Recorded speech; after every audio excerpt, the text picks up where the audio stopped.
Yeah, my name's Jonathan Riley. I am a compulsive gambler, and my last bet was 25th of March 2017. Um, I just wanted to do another video talking about, well, I haven't really covered it so much yet. My life after gambling, from the day I stopped to now. Um, Now, the last few videos, I've had like lots of thinking time in between. Obviously, for my first one, I had lots of stuff going around in my head that I just got out there. And then, because I started it, I was already thinking about what I was going to do for the next one, and then the next one, and then obviously, like I said, over Christmas, I had some time over Christmas to think about a load of stuff. But from last week to now, I've not really put a lot of thought into what I want to talk about this week. I wasn't actually going to do one, but I said to myself, no, because it's helping me. It's helping me how I feel. I'm getting feedback through Twitter, Facebook, and Messenger, and even just people I've seen out and about, or numbers telephone numbers I've got. I heard from people,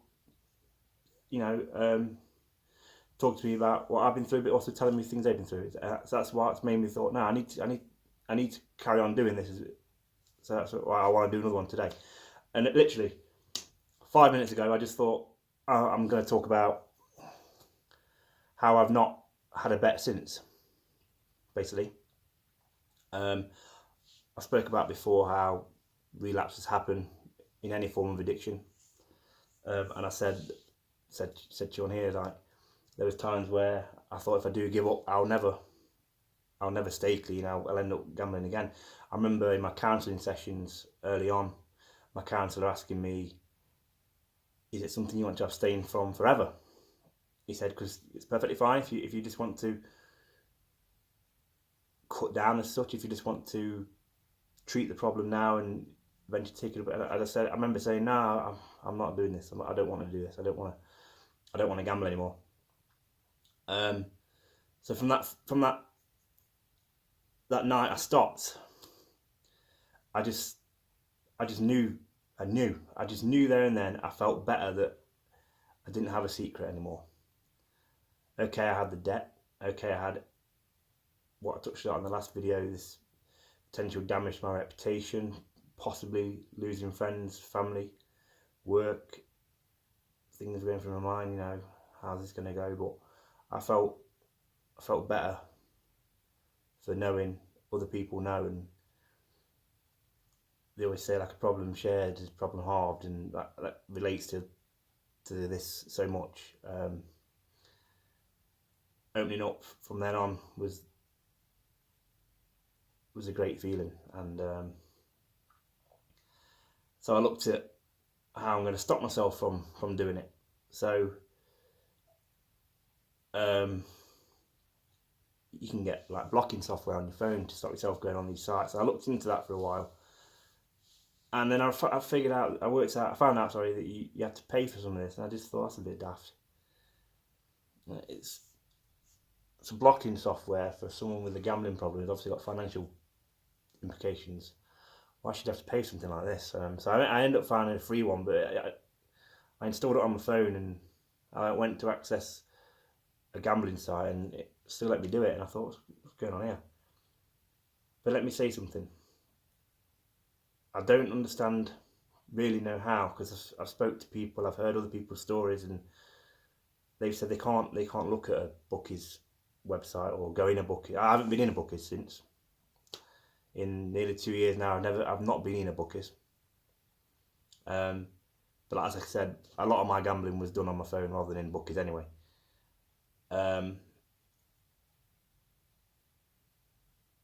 So yeah, I've heard people say they can't even look at it.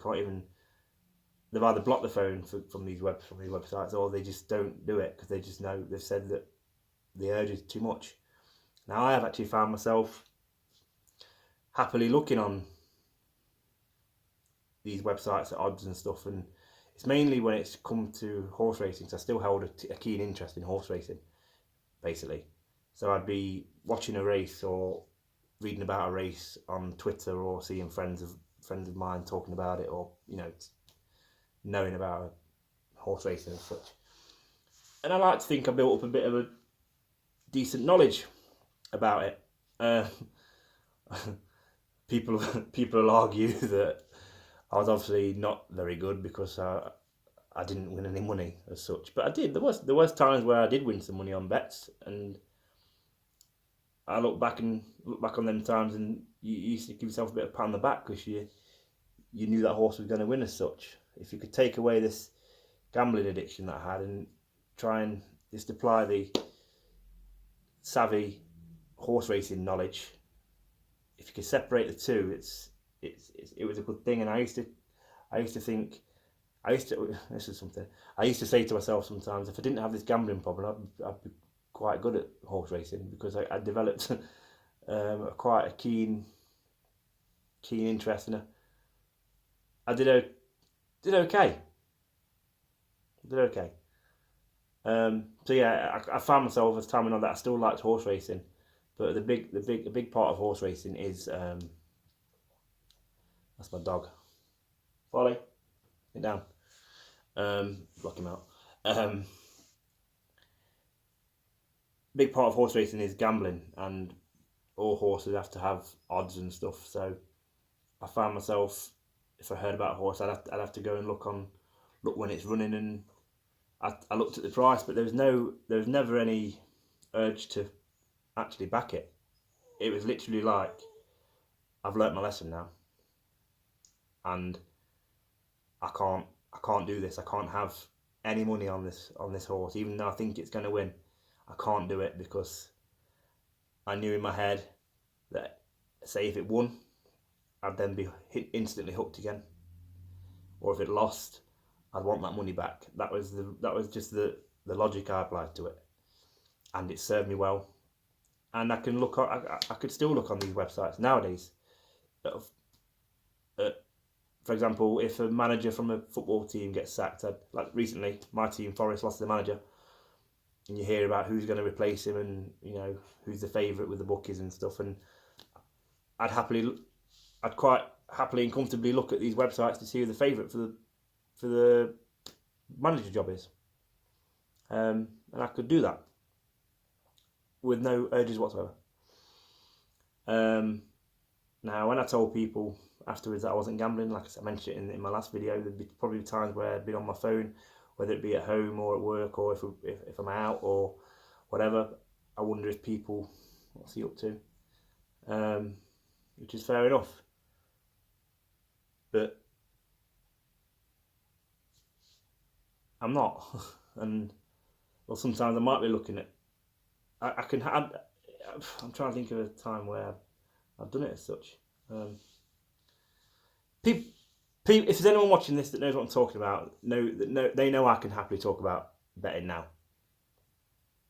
I can, like I said, I've talk about this favourite for the Forest job, and I listen to a lot of like TalkSport, and there's always talk of betting on that. It just doesn't affect me. Now, I'm not speaking for every gambler out there. I know that. I'm not trying to say I'm unique. I'm just trying to say it doesn't affect me. And then when I was telling people that I've stopped, I don't gamble anymore. Believe me, if you see me on my phone, I know what you might think. I might be looking at some odds, but I'm definitely not gambling. People think, why if you've got, okay, you might be okay, but you can go into a bookies, can't you? You can go in a fruit machine in a pub. I could go to a local horse track or dog track or etc. I could do the bonus ball at work, £1 a week, which I've stopped doing. I could do all this, but I didn't, and it's just because I know what would happen if I did. The difference between a recreational, normal, regular gambler to a compulsive gambler is that not knowing when to stop. And I just know I wouldn't know when to stop. I couldn't, there's no way in hell I could bet for fun anymore. I I remember saying something as a bit of a joke, but it's something that I've always took to heart. The only gambling I do nowadays is go through lights on a borderline amber. That's the only gambling I do. Just a little private joke. It's not that funny actually, is it? But why? I'll say why don't I? Now, through my counselling, I was asked one day, use that hurt and that horrible feeling of when you've lost some money or bet more than you can afford, or you'd won some and lost some, and just try and think of a time where you were so low. Now, there's numerous times when my credit card maxed out, when my other credit card maxed out, when my loan was finished. There was a time where I remember I had the most money I'd ever had in one of my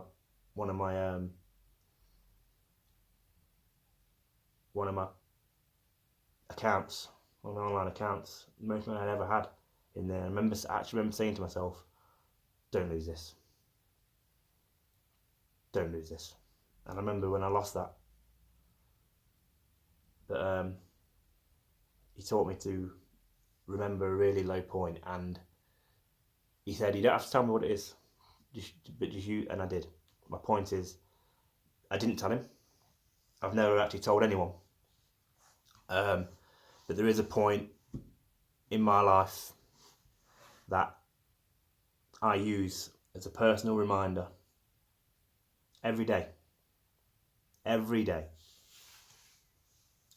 It's a time I think about of when, just the worst time. And it revolves around gambling.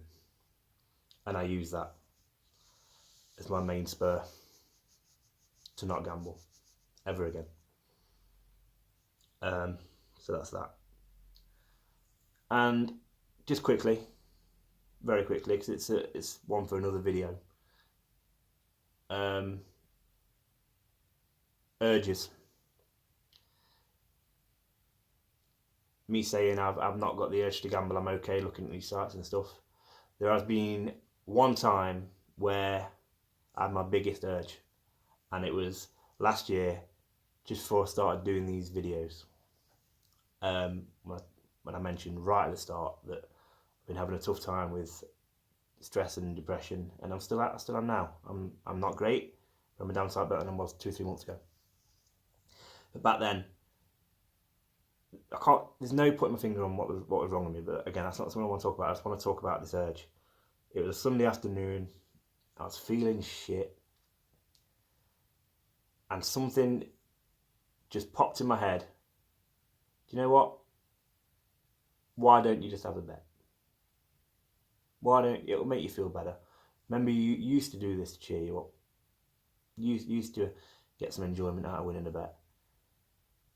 You're all right now, Jono. You're fine now. You can do it, mate. Just have a little bet. And literally all I did, I had this conversation back and forth. Don't be stupid. Don't be stupid. No, go on. You'll be fine. No, it's just a temporary thing. It'll pass. You're just feeling crap right now. It'll pass. Literally, conversation in your head.